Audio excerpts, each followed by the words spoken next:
TalkManRadio Fantasy Football Podcast. That's kind of how we work in here. So first things first. I got these two articles that I pulled up. Really interesting. You kind of get the feeling that which way they're going with these. So first article, I want to get into Russell Wilson. Well, Russell Wilson. I did my show last week on Russell Wilson being looking at those four teams. And it really doesn't matter where he goes. He's going to be a top flight quarterback in fantasy. But you can kind of gauge where, the best place would be and the worst place would be. In my opinion, I think the Bears would be the worst place to be due to the lack of weapons they have there. But, the thing about good quarterbacks is guys who have any talent will flourish. And, guys like Mooney, Allen Robinson, I think he might be a free agent. If he comes back and they get him, is going to be a top. He's always a top target, and he'll be that even more so. Probably move him up at least a round if Russell Wilson goes there. But here's the article I found. Bears have prioritized trading for Russell Wilson. The Bears are looking to move move ahead in the Russell Wilson. It's not really a sweepstakes. It's more of a can we get this deal done? Can we make a deal here? So let me get into it a little bit. I want to get through the beginning of the articles are always crap. It's always like, oh, what are going to? Let's get into what's really going on. According to the Chicago Tribune's Brad Biggs, the Bears have prioritized making a run at Seattle Seahawks quarterback Russell Wilson. Why not? They need a quarterback. They drafted Mitchell Trubisky. That lasted 2 years. Didn't work out. Then we'll just go get Nick Foles. Everything will be fine. That didn't work out. You know what? Screw all these guys. Let's just go get a guy we know is good. So, okay, let's go get Russell Wilson. Fine. Going there probably won't push his draft stock down that much, but it probably will bring him down. If it were to happen, it would probably bring him down maybe a round or two. There would probably be other guys that jumped ahead. This news comes 8 days after Wilson said that he would go to Chicago, Raiders, Dallas, and the Saints. He hasn't officially asked for a trade, though. So, the thing is, the Bears will be the favorites to land Super Bowl champion. The Raiders committed to Derek Carr. We'll see about that. I'll bet if you gave them the opportunity, that's probably the way they would go. Cowboys have Dak Prescott. They have to sign him. So I don't know what's going to happen there. And the Saints, and they're right about this, the Saints are way over the salary cap. They have so much dead money. Them and the Eagles have so much dead money. It's going to be hard. Okay, let's bring you a $30 million guy. Yeah, that'll work. So, yeah, I don't know about that. So the Bears seem to be the ones that can make the biggest, the clearest, they're the clearest option to make a trade.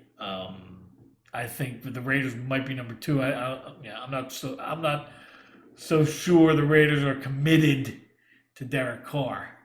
So we'll see. And Derek Carr is no spring chicken. Derek Carr has been around for, I think, 2012. So, he's another getting up there. Well, not getting up there, but, he's in his 30s. He's not, Dak Prescott, 25.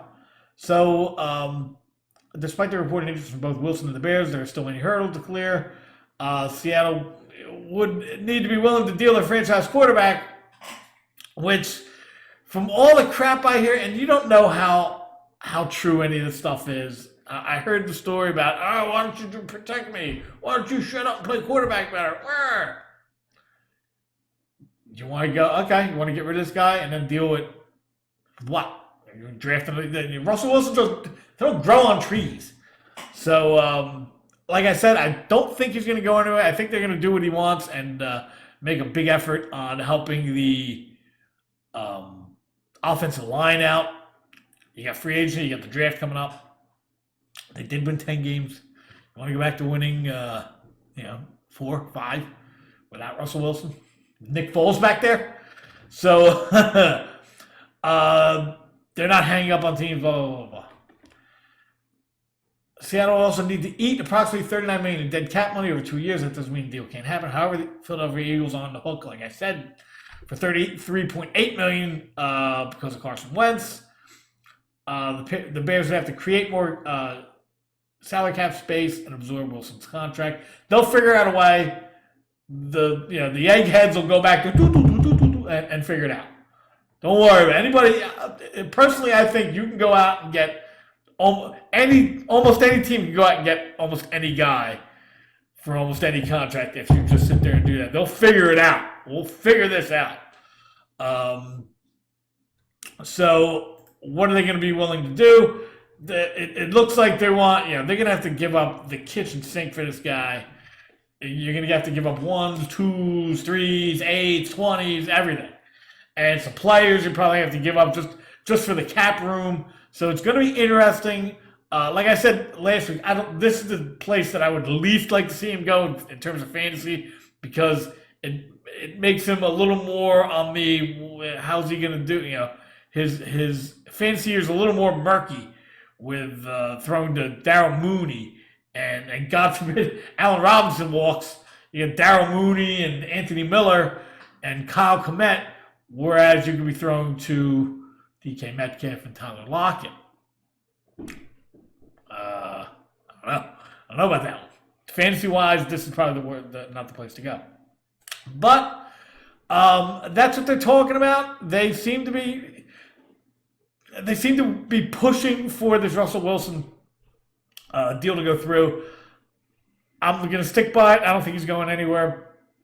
But that's interesting because of this next thing that I'm going to bring up. But before I bring that up, so yeah, that's what I think about Russell Wilson. I think he drops a little bit fantasy-wise if he goes to the Bears just due to the lack of weapons. Interesting how the Bears are making a hard push, it looks like, for Russell Wilson. But what's this? What's this I hear? Bears all in on Texas trade for Deshaun Watson. Hey, wait a minute. I thought we were going to get that guy. No, we're going to go and get that guy. We're getting that guy. We're not getting that guy. According to a report, the Chicago Bears are planning to go all in to acquire Houston Texans quarterback Deshaun Watson. This is from Texans Daily, Fan Nation Texans Daily. Now, here's the way, if this is true, I mean, you got to admit, both of these quarterbacks are going to be top guys, especially, hey, you're willing to trade? What? Okay, well, get over here. There's going to be a ton of teams out there looking for both of these guys. And like I said, the Bears had enough of having these crappy quarterbacks running around. We want a good quarterback. And we're willing to go out and get them because we had enough of this. We see what having crappy quarterbacks gets us. Gets us to 8-8, and we lose in the first round of the playoffs. Maybe a better quarterback would be a help, but what do you have to give up? As the 2021 NFL Draft draws nearer, the trade rumors surrounding one-away Houston Texans quarterback Deshaun Watson continues to heat up. One of the teams consistently being linked to the Pro Bowler is the Chicago Bears, according to ESPN's Jeff Darlington. And they're willing to throw everything but the kitchen sink at the Texans to get them. What exactly the contents of the supposed treasure trove remains to be seen, but given Watson's generational talent, it could be an all-time haul. High draft picks, I mean, they don't have a good pick. 8-8 in the playoffs, you're probably going to get, I'm not sure. I mean, I could look it up in about a second, but I'm not going to. It's probably in the 18 to 20 range, somewhere around there. Somewhere. So you're going to get that. You're probably going to get two of those, being that they give up multiple first-round picks for number one picks who you don't even know what the hell they're going to do. So an established quarterback is going to at least get that, and probably more. Speculatively, we can safely assume the Bears would likely offer their first and second round picks this and next year. Maybe, yeah. This would fall in line with what the Houston Chronicles' John McClain suggested the Texans would need to consider a deal back in January. They want 2 1s, 2 2s, 2 young defensive starters at the least. That's what they say. Again, you're going to have to see all these quarterbacks have these huge deals, so you're going to have to kind of mix and match the salaries a little bit just to offset all this salary you're bringing on. So I get that part. Giving away a couple years of your future for a starting quarterback, these guys, they're fine with that. I think we've seen what a quarterback playing well can do. They went 12-4 a couple years ago with a quarterback that played well, Trubisky, before they got a book on him, figured out what he likes to do, what he doesn't like to do, and moved their defense to make it as hard on him as possible, despite the coach being, I don't know if you call him a guru or not, but coming from the Andy Reid school. He wants a quarterback. He saw what they could do with a quarterback, and then when the quarterback play went down, so did the record. They want a quarterback over there. So I think they're willing to give away a little bit of their future and defensive players. Now, when you talk about defensive players, you're really talking about one defensive player. The straw that stirs the drink over there in Chicago is Khalil Mack.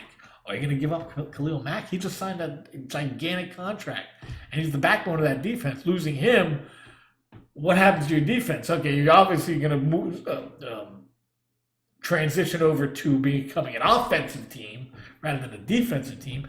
Not that they don't have other defensive players on that team. But again, it goes back to the same issue that I have with Russell Wilson going there. You have no offensive players. At least when Deshaun Watson was with the Texans. Now, I don't think Deshaun Watson's going to shit the bed if he goes there. I think he'll still be very fantasy relevant.